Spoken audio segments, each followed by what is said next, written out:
எட்டையும் பெண்கள் தொடுவது தீமை என்றெண்ணி இருந்தவர் மாய்ந்து விட்டார். வீட்டுக்குள்ளே பெண்ணை பூட்டி வைப்போம் என்ற விந்தை மனிதர் தலை கவிழ்ந்தார். பட்டங்கள் ஆழ்வதும் சட்டங்கள் செய்வதும் பாரினில் பெண்கள் நடத்த வந்தோம். எட்டும் அறிவினில் ஆணுக்கிங்கே பெண் இழைப்பில்லை காணென்று கும்மியடி. நிமிர்ந்த நன்னடை நேர்கொண்ட பார்வையும் நீளத்தில் யாருக்கும் அஞ்சா நெஞ்சத்துடன் ஆணும் பெண்ணும் நிகரெனக் கொள்வதால் அறிவில் ஓங்கி இவ்வையந்தழைக்குமாம். கும்மியடி பெண்ணை கும்மியடி பெண்ணை கும்மியடி பெண்ணை கும்மியடி கும்மியடி பெண்ணை. பொதுவாகவே பெண்கள் திருமணத்துக்கு முன்னாடி அப்பாவுடைய கண்ட்ரோல்லையும், கல்யாணத்துக்கு பின்னாடி கணவர் வயதான காலத்தில் மகன் பேரப்பிள்ளைகளுடைய அவங்க எடுக்கிற எந்த விஷயத்துக்குரிய முடிவுகளையும் கட்டுப்பட்டு தான் நடக்க வேண்டியது இருக்குது. அவங்களுடைய சொந்த பிரச்சனை சொந்த விஷயத்துக்கு எந்த முடிவையுமே அவங்க எடுக்கிற அந்த சுதந்திரம் பெண்களுக்கு இல்லை. இது தனி மனித உரிமையை பாதிக்குதுன்னு நான் நினைக்கிறேன். மகாகவி சுப்பிரமணிய பாரதியார் 1900களில் ஆணும் பெண்ணும் சமம் என்னும் சமுதாயம் வேண்டும் என்று கனவு கொண்டிருந்தார். அக்கனவு நனவாகும் வரை இந்தியா ஒளிர்வது இயலாத காரியம் என்றார். பழங்கால மூட நம்பிக்கைகளை குருட்டுத்தனமாக பின்பற்றுவதுதான் இந்தியா முன்னேற இடைஞ்சலாய் இருக்கிறது என்றும் அவைகளே பெண்கள் முன்னேற்றத்தை தடுக்கிறதென்றும் உறுதியாக நம்பியிருந்தார். ஆண்டுகள் 100 ஆகியும் அவர் கனவை நனவாக்க நாம் இன்னும் முயன்று கொண்டுதான் இருக்கிறோம். கருவறை தொடங்கி கல்லறை வரை கணக்கிலடங்கா கஷ்டங்களை இந்த சமூகத்தில் பெண் அனுபவித்து வருகிறாள். பெண் பிறந்த நாள் முதலே குடும்பத்திலும் சமூகத்திலும் ஒரு தேவையற்ற பாரமாகவே கருதப்படுவதால் அவள் வாழ்க்கை முழுவதும் ஒரு சமமற்ற நிலையுடனேயே இந்த சமுதாயத்தில் வாழ்ந்து வருகிறாள். பிறக்கும் முன்பே ஆணா பெண்ணா என பார்த்து நடக்கும் சிசுக்கொலைகள், குடும்பத்திலும் சமூகத்திலும் சமமற்ற நிலை, தொந்தரவுகள், பாலியல் கொடுமைகள், கற்பழிப்புகள், விபச்சார அடக்குமுறை, பாரம்பரிய பழக்க வழக்கங்கள் மற்றும் வரதட்சணை கொடுமைகள் போன்ற பல பிரச்சனைகளை பெண்கள் இன்றும் அனுபவித்துத்தான் வருகிறார்கள்.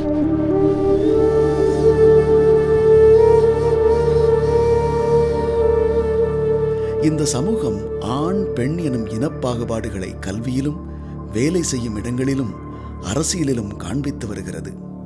இவை அனைத்தையும் விட ஒரு பெண் பூட்டப்பட்ட கதவுகளுக்கு பின்னால் தன் வீட்டிலேயே மிக அதிகமான சமமற்ற நிலையை அனுபவித்து வருகிறாள்.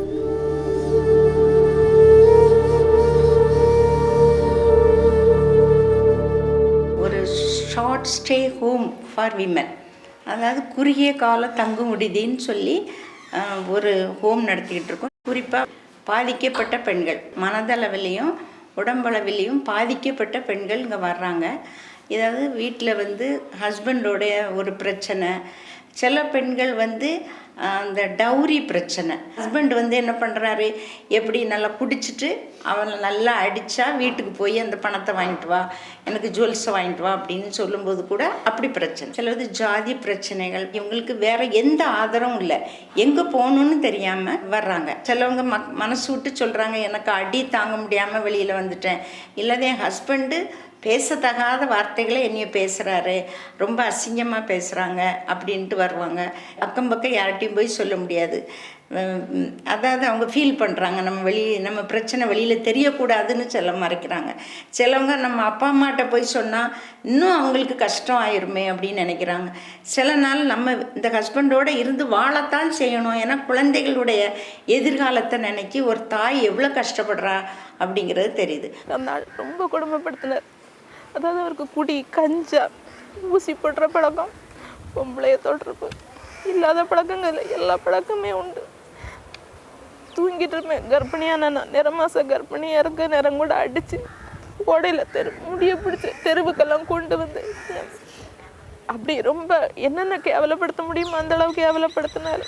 சரி, நான் எனக்கு நினச்ச காரணம் நம்ம வீட்டுக்கு போகக்கூடாது, எனக்கு அந்த வீம்பு தான். வந்துட்டோம், இனி இவனோடி தான் சாகணும், வீட்டுக்கு எக்காரணம் கொண்டு கால் வச்சு போகக்கூடாது, அடுத்தவங்க வீட்டு நடக்கையும் போகக்கூடாது. இன்னொன்று கதவு பூட்டிட்டு வீட்டுக்குள்ளே இருந்து அழுதுட்டு இருப்பேன்.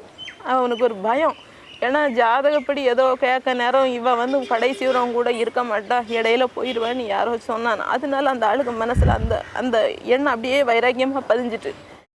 மூத்த சகோதரி தன் இயலாமையின் நிமித்தமாக தன் தங்கையை தன் கணவனுக்கே மணமுடித்து வைத்த அவலம். மூத்த சகோதரிக்கு 3 ஆண் குழந்தைகள், பின் தங்கைக்கோ அனைத்தும் பெண் குழந்தைகள். பெண் குழந்தைகளை பெற்றெடுத்த பாவத்திற்காக சகோதரியாலும் கணவனாலும் புறக்கணிக்கப்பட்ட அவல நிலை. அதான் 3 எங்கள் அக்காவுக்கு வந்து ஆம்பளை பிள்ளை, பெண் குழந்தைனால பேச ஆரம்பிச்சிட்டாங்க. இந்த காரிகை கண்களில் இருந்து வடியும் கண்ணீர் துளிகள் பெண் அடிமைத்தன வேதனையின் பெருந்தொழிகள்.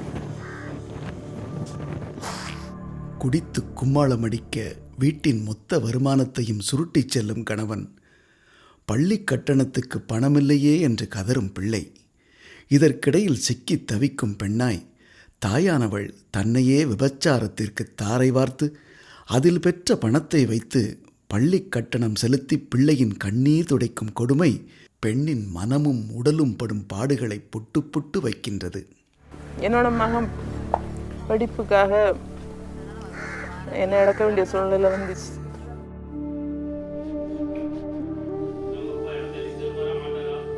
ஆணைவிட பெண் தாழ்ந்தவள் என்று காலங்காலமாகவும் வரலாற்று பூர்வமாகவும் எண்ணப்படுவதால் பெண்ணுக்கு எதிராக இழைக்கப்படும் கொடுமைகள் நியாயப்படுத்தப்படுகின்றன.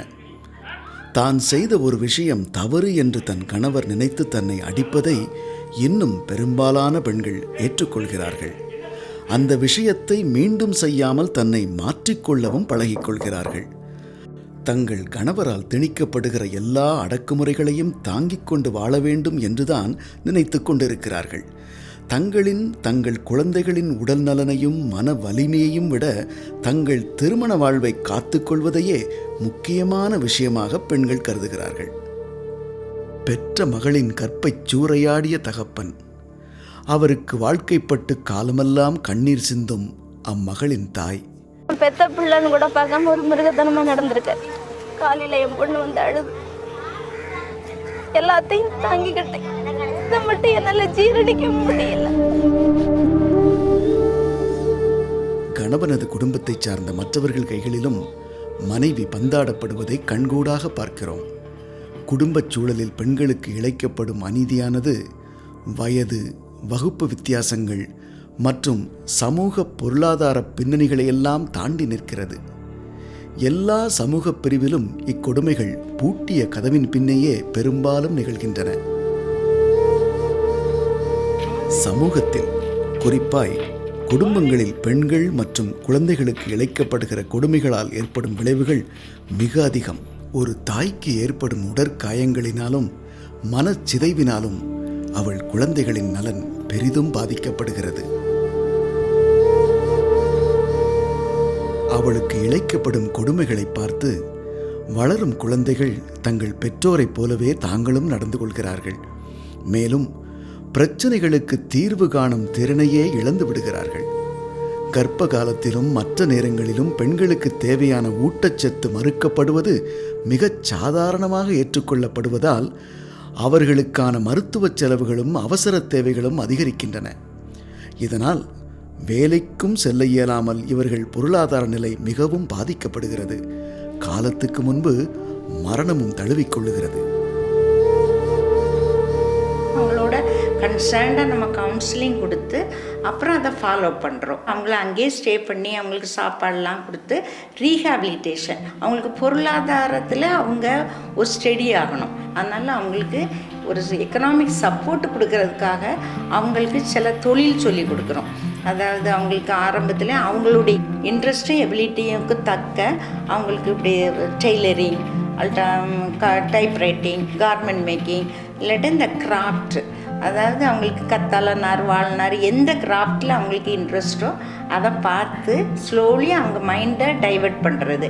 அவங்களுக்கு sex education, hygiene education, sanitation education, அவங்கள பற்றியே அவங்களுக்கு இந்த அனாட்டமி, ஃபிசியாலஜி, மென்ஸ்ட்ரல் ஹைஜீன், இதெல்லாம் வந்து நம்மளுக்கு அந்த என்வரன்மெண்டல் ஹைஜீன் இதெல்லாம் சொல்லி கொடுக்கும்போது அந்த இதில் அவங்களுக்கு ஒரு விழிப்புணர்வு வரும். சுய உதவிக்குழுக்கள் மூலமாக பெண்கள் தலைமைத்துவம், நுண் திட்டமிடல், ஆவண பாதுகாப்பு மற்றும் தொழில் சம்பந்தப்பட்ட பயிற்சிகளை பெறுகிறார்கள். பெண்களுக்காக பெண்களால் நடத்தப்படுகிற இத்தகைய குழுக்களில் பெண்கள் ஒருவரை ஒருவர் சந்தித்து பாரம்பரிய ஆணாதிக்க சக்திகளை மாற்றி வருகிறார்கள். கைத்தொழில் சொல்லிக் கொடுக்காங்க, பூ செய்ய சொல்லிக் கொடுப்பாங்க, துணி தைக்க சொல்லிக் கொடுப்பாங்க, அதெல்லாம் செய்ய சொல்லுவாங்க. செஞ்சால் அதெல்லாம் கூலி தருவாங்க. ஸோ முதல்ல வந்து நம்ம மேலே தப்பு இருக்கா இல்லையான்றதை வந்து நம்ம அலசி பார்த்துட்டு நம்ம முதல்ல கான்ஃபிடெண்ட்டாக இருக்கணும். நம்பிக்கை வேணும் நமக்கு. நிச்சயமாக இதை வந்து இந்த பிரச்சனைக்கு ஒரு தீர்வு இருக்குன்ற நம்பிக்கை வேணும். அடுத்த கட்டமாக நம்ம எப்படி பாதுகாத்துக்கிறதுன்றதை வந்துட்டு அடுத்த கட்டமாக நம்ம யோசிக்கணும். பாதுகாத்துக்கிறதுன்ற போது படித்த பெண்கள் வந்து நிறைய நேரத்தில் திடீர்னு வந்து வீட்டை விட்டு வெளியேற்றப்படக்கூடிய ஒரு சூழ்நிலைக்கு தள்ளப்படலாம் அந்த வன்முறை நிமித்தமாக. அப்போ வந்து அது எந்த நேரமாக கூட இருக்கலாம், இரவு நேரமாக இருக்கலாம், பகல் நேரமாக இருக்கலாம், எப்படிப்பட்ட நேரமாக கூட இருக்கலாம்.